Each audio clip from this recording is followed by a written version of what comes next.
All right, let's get started.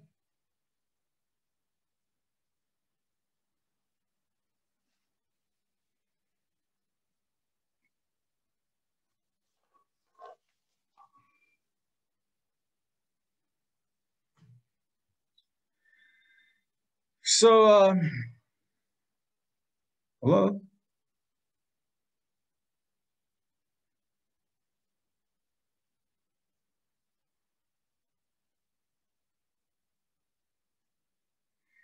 So for the next series of questions, this time instead of this time I'm going to give it to you as a definite and go and write it as a limit as the Riemann sums. Okay.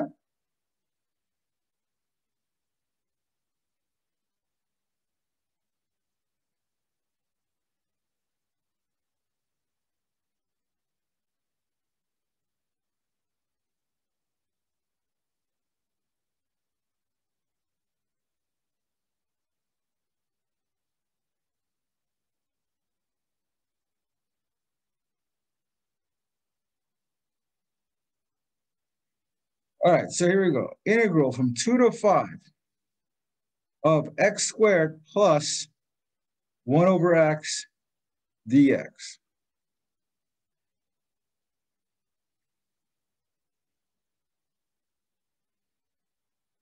And I'll do the answer in red. So this is going to be the limit as n goes to infinity. All right, this is equal to the limit as n goes to infinity of the summation from I equals, that's I equals 1 to n. Now, before I do this, I forgot. I got to tell you what your x, you need to know what your x sub I is in this case. Your x sub I is not just x here. So my bad, I got to, before you do this part. First, you got to figure out what your delta x is. Delta x is equal to b minus a over n. So that would be 5 minus 2 over n, which is 3 over n. So this is your a, this is your b. So delta x is 3 over n. Remember what I said x sub I is? That's a plus I times delta x. That was the formula. So in this case, x sub I is going to be 2 plus I times 3 over n. The 3 over n here is delta x. And of course, I'm going to simplify it to write it as 2 plus 3 over n. I'm going to put the I at the right side. So this is my x sub I right here. And delta x is 3 over n.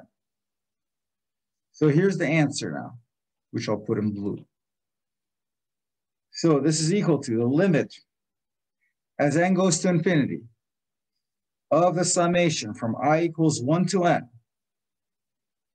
of, now everywhere you see an x, you're going to put x sub I.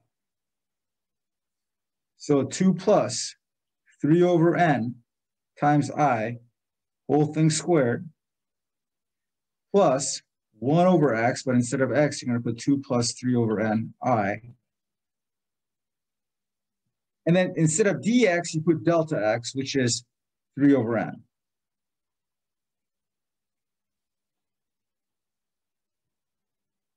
So this is your delta x. This is just what I'm writing here is a side note here.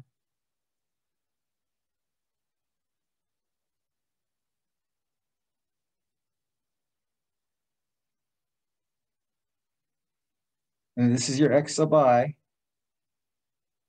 and your x sub I.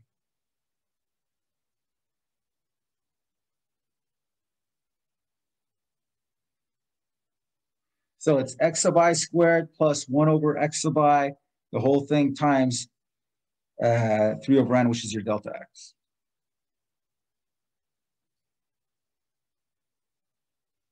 So a little bit more work on this, like you want to do a more complete. All right, so one more here. Express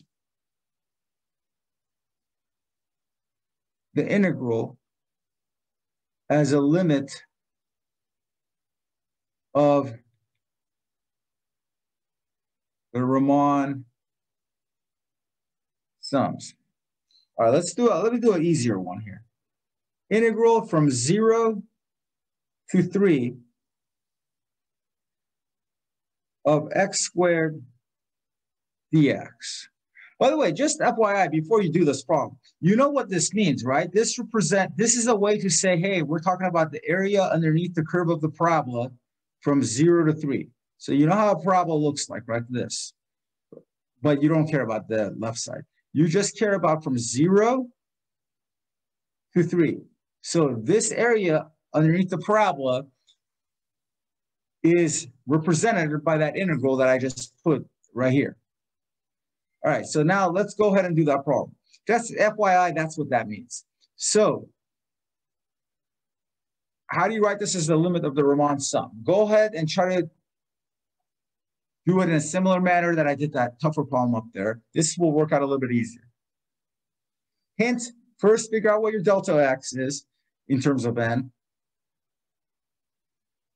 Then once you found out your delta x, figure out what your x of I is.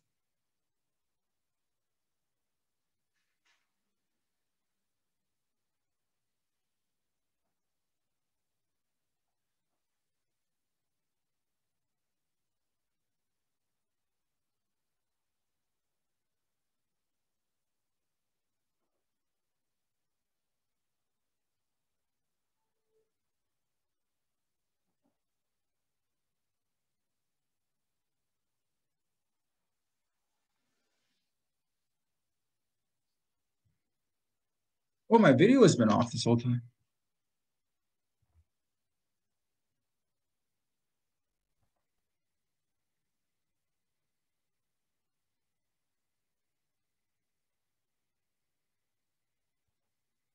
Lauren, how have you been? What city are we in today? Boring old Fullerton?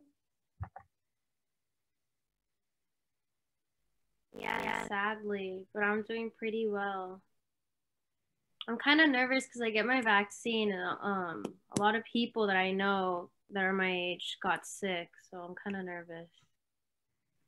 Oh, yeah, you guys are not getting your vaccine on exam day, are you? Because I had some students that have gotten sick after the vaccine. For a day, nothing big. They get sick for a day, then they get better. But if that day happens to be an exam day, it'll be a little annoying.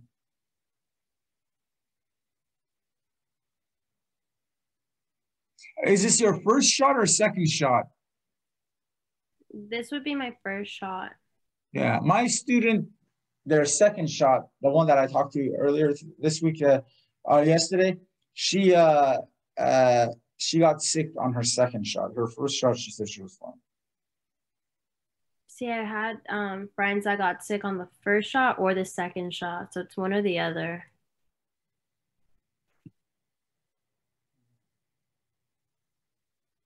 The ones that got sick, did they have COVID before or no? Yeah, all of them had COVID besides me. I'm the only one that never got COVID. Oh, and they still got the vaccine even if they already had COVID?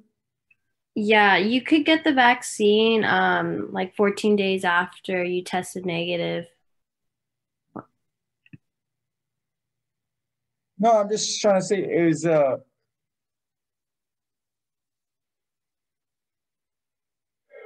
I'm trying to say how they got, and they still got sick from the vaccine, but they had the antibodies for it already.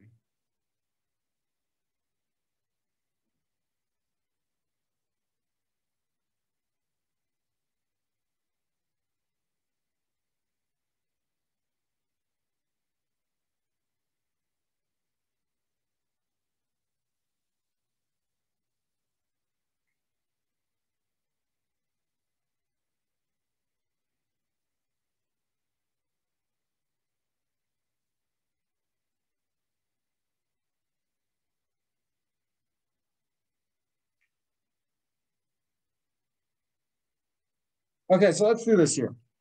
Delta x is going to be b minus a over n. So that's b minus 0 over n, which is 0 over n. So that's labeling delta x. X sub I is going to be a plus I times delta x. So in this case, A is 0, which is nice.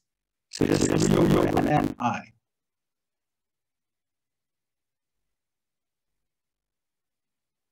All right, so now to write this as a limit of the Riemann sum, it's equal to limit.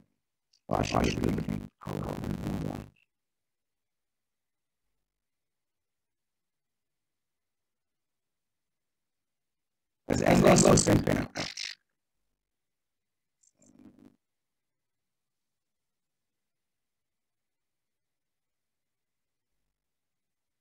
Y equals 1 to n of x sub I squared, that's 3 over n times I squared times delta x, which would be 3 over n.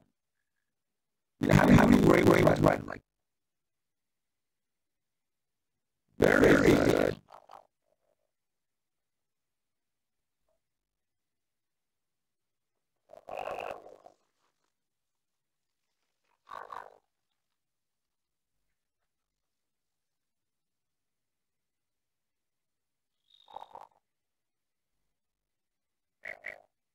Yeah. So, no, it's nothing's going to make find the Riemann sum.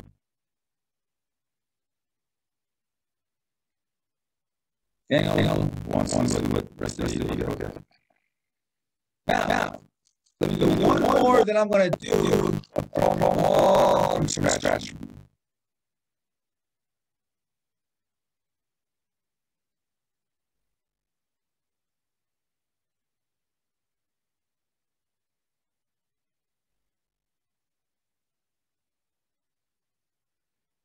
Okay, you guys, we'll slide right here, limit of Riemann sum.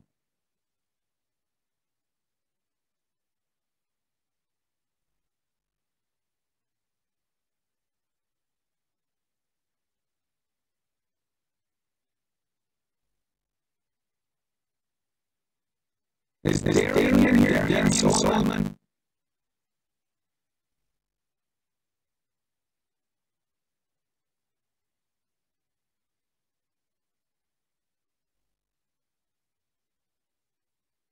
James, I might like your picture.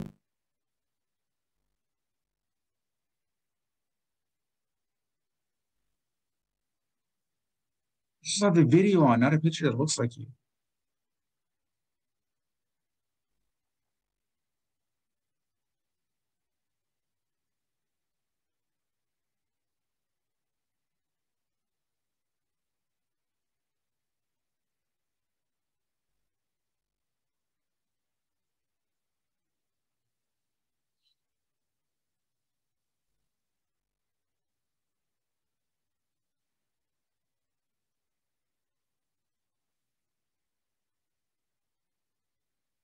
Okay, so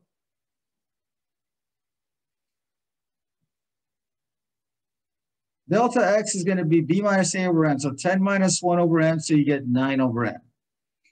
X sub I, there's no h in this problem. Anything that looks like an h is an n, okay? Okay. X sub I is a, which is 1, plus I times delta x. So delta x is 9 over n times I.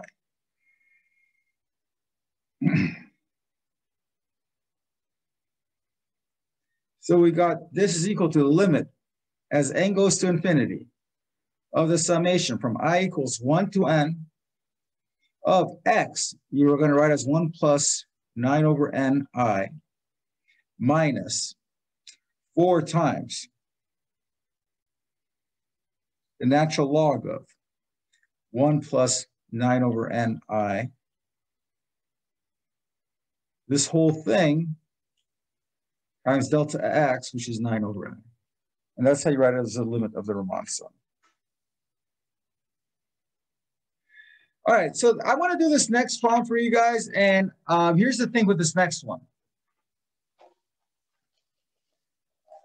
I want you to just fully pay attention. I already actually did this on the board, the same problem that I'm about to do next last semester. And I took a picture of it. It came out really nice. And I posted it on Canvas as a picture.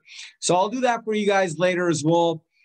So you don't need to pay attention. You don't need to write it down. You just pay attention, okay? Just what I'm going to do is use the limit process to find the area underneath the curve here, just to show you what I'm going to do here.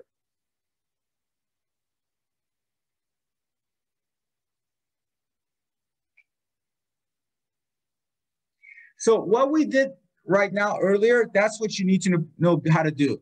If I write a definite integral, you should be able to write it as a limit of the Riemann sum. If I give you a limit of the Riemann sum, you should be able to write it as a definite integral. So this next question, use the limit process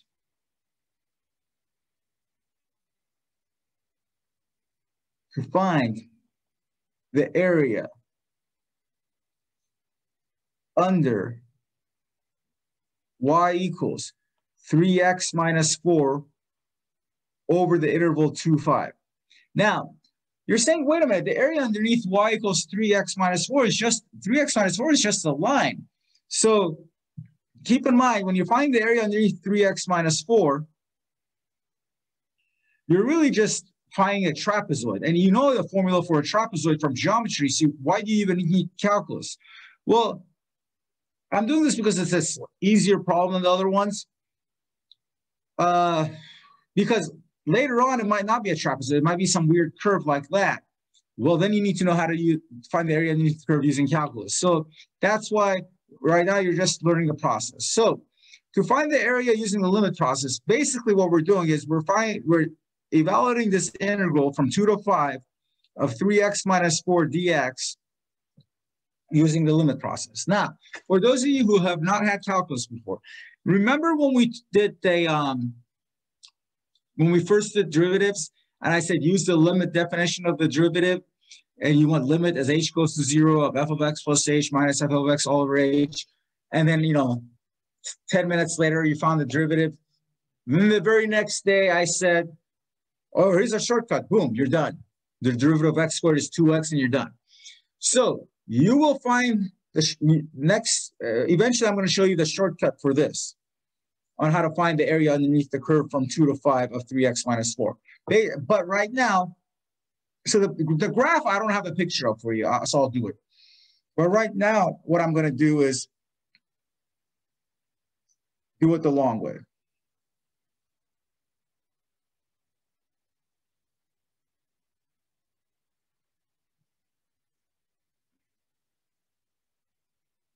So 3x minus 4, that would be at x equals 2, you got 6 minus 4, which is 2. At x equals 5, you got 15 minus 4, which is 11. It's just my luck.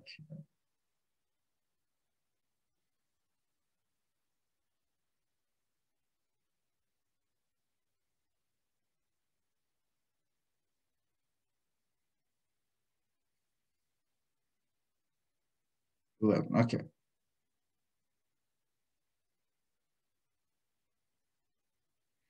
So you got 1, 2, 3, 4, 5, 6, 7.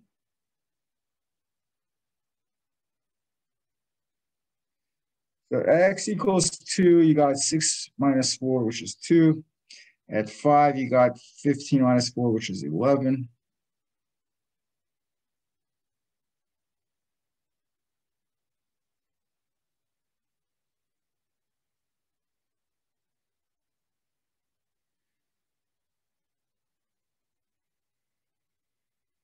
Now that's a straight line, but pretend like it's not. What we're doing right now, we're finding the area underneath this curve, and we're going to find the area of the shaded region using calculus. So once you know this technique,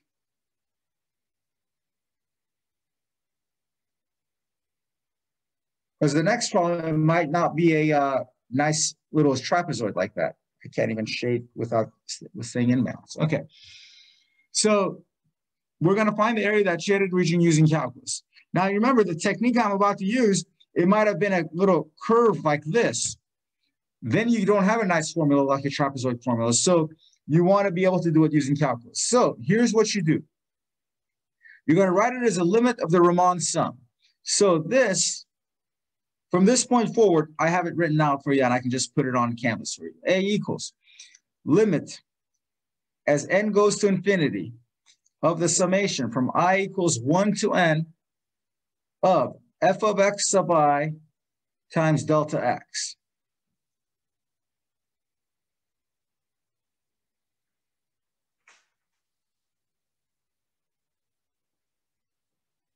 Again, you don't need to copy this part down. I'll have it already done for you.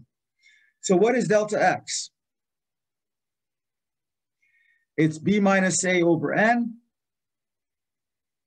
which would be 5 minus 2 over n, which is 3 over n. What is x sub I? That's a, which is 2, plus 3 over ni. So this is going to be rewritten as limit as n goes to infinity of the summation from I equals 1 to n of f of x sub I. Well, remember, x sub I is this formula, it's 3x minus 4. So it's going to be 3 times x sub I, which is 2 plus 3 over n I, minus 4, the whole thing times delta x, which is 3 over n. So this 3 over n is from here. And the x sub I is this guy right here. So it's 3 times x sub I minus 4.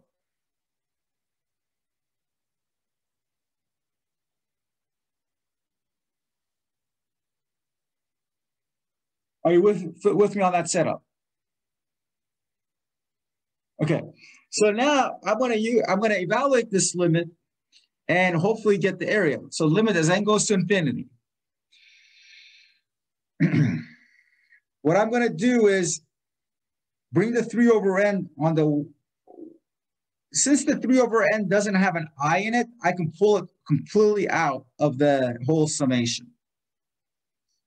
And then the summation of 3 times 2 plus 3 over ni minus the summation of 4 here. And the 3 over n is factored out all the way to the left. Now, by the way, every time I put sigma from this point forward, it means from I equals 1 to n. I'm just not going to write it every single time because I'm being lazy. But when I have it written out for you and I'm going to post it on Canvas, it'll be all written out completely. So every time you see a sigma notation for the rest of the problem, it's from I equals 1 to n, okay?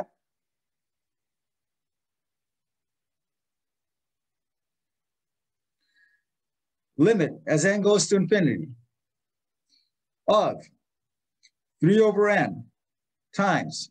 So let's go ahead and distribute the 3 here. Summation from that's 6 plus 9 over ni. So I distributed the 3 minus summation of 4. So that's equal to the limit as n goes to infinity of 3 over n times summation of from I equals 1 to n of 6 plus summation from I equals 1 to n of 9 over ni minus the summation from I equals 1 to n of 4. Again, every single one of these is I equals 1 to n. I equals 1 to n. I'm just not writing it each time. Now, can't I combine this guy with this guy? 6 minus 4 is 2.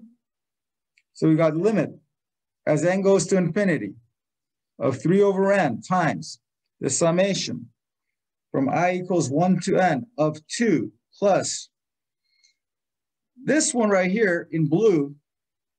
What I'm going to do is I'm going to factor out the 9 over n out of the sigma. You can't factor out the I because it's from I equals 1 to n.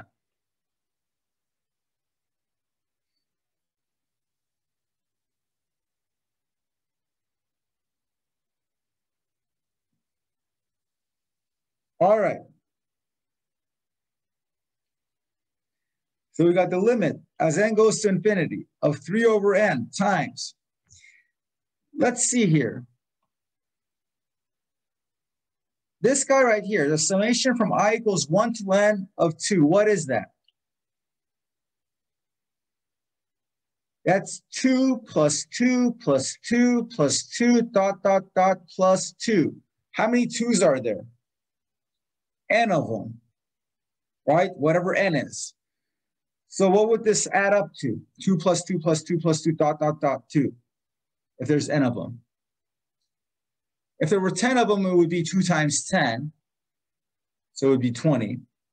But there's n of them, so it would be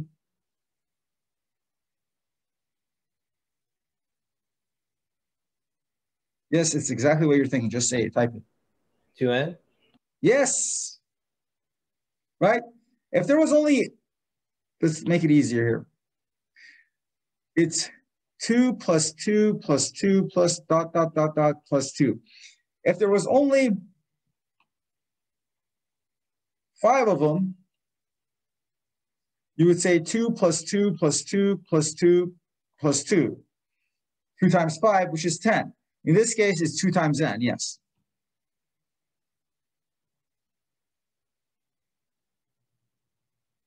So that's 2n plus 9 over n times. What's the summation? Now let's do this guy right here. What's the summation from I equals 1 to n of I? Hint, that's one of the first things we did today. Wasn't it the one that Gauss did in elementary school? N times n plus 1 over 2.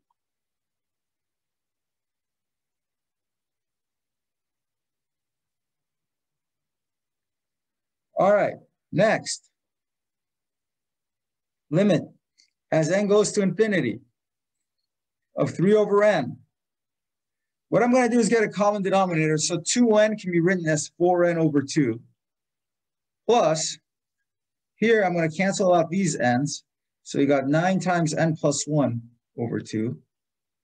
Let's distribute the 9 here. I'm almost done. Limit as n goes to infinity of 3 over n times 4n over 2 plus 9n plus 9 over 2. Combine like terms. Limit as n goes to infinity of 3 over n. Student had to leave and says, can I use, someone sent me the notes for class. Make sure you put right next to this note right here, this problem must know by Thursday. Thank you.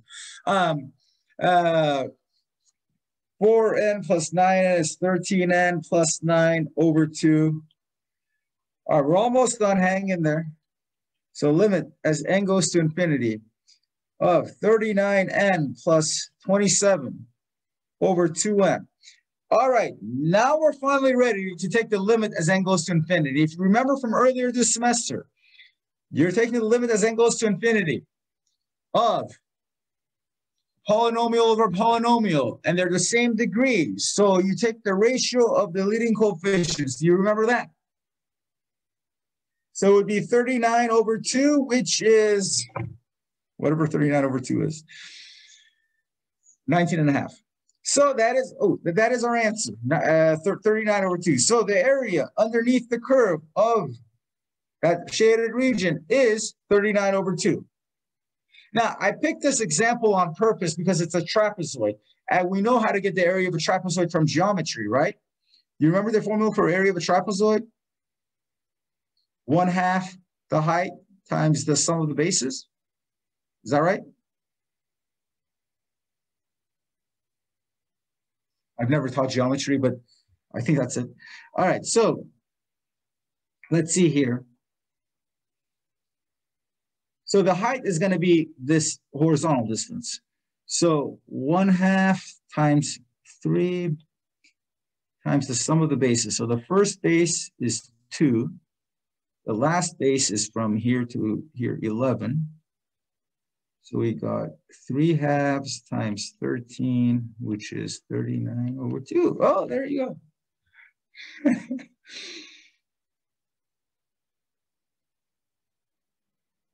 Well, what if it wasn't trapezoid? Then you have this technique. Now, this is the long way. You're going to learn a shortcut. Don't worry. I'm not requiring you to know how to do this on a test. problem with this way is if you make one little mistake somewhere here and you don't get 39/2, me as a grader has to figure out what kind of a mistake you made. Was it just a careless mistake? You forgot a negative sign, so your answer looks way off, or you had no idea what you were doing. So generally, as far as what I want you to be able to do from this section 5.2 is be able to express the integral as a limit of the Riemann sum and vice versa. If it's a limit of the Riemann sum, write it as a definite integral. Then later, you'll be able to evaluate the integral quickly, but this is the long way. Now, I have another one that I was going to do, but I'll just post it for you so you can see it later. The other one that I did is use the limit process to find the area of y underneath y equals x squared plus 1 from 0 to 3. So that one I posted for you. Now, in that one, you're going to have somewhere where you have an I squared. So that's why I gave you the I squared one, which ends up being n times n plus 1 times 2n plus 1 over 6. So I'll post that one as well. Find the area underneath the curve from there using the limit process. But I'm not going to make you do the limit process. Aaliyah, when you took Math 151, did your professor make you do the limit process on a quiz or a test like this good stuff right here? Yes, on a test, and I had to memorize all of the stuff, yeah. Oh, wow. And it wasn't online either. No, it wasn't online. It was in person. Yeah, that's what I'm saying. It wasn't online. Yeah.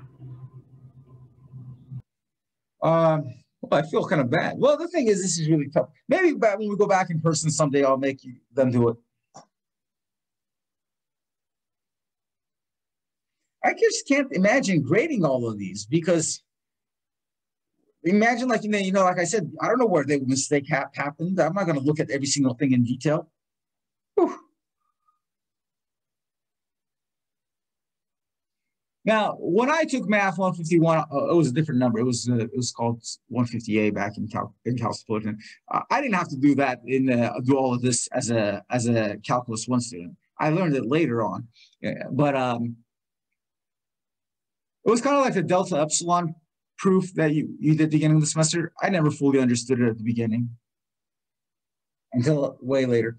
Anyway, that's it. So now when you do, by the way, when you do the homework, 5.1 is some number crunching. It's just I put a few numbers there where you're finding the left-handed and you're using the left side and the right side. 5.2 is the one where you're doing the writing the limit of the Riemann sum as a definite integral and vice versa. Anyway, we'll go over some more of it on Thursday, and then Thursday you'll learn how to do the shortcut. That's the equivalent of me just saying the derivative of x squared is 2x. Boom. So you learn how to get the area underneath the curve really quickly. Well, not as quickly as x squared being 2x, but relatively. You don't have to write a whole page like this. All right. Are we good? All right. So if you have any questions, Aaliyah will stay here and answer your questions, and I will leave. I'm just joking. I'll be around a few more minutes if you have any help. Otherwise, no quiz this week. But we're going to do 5.3, which is important for you to know. So make sure you show up on Thursday. And James will even maybe turn his video on. Okay, bye. We're done.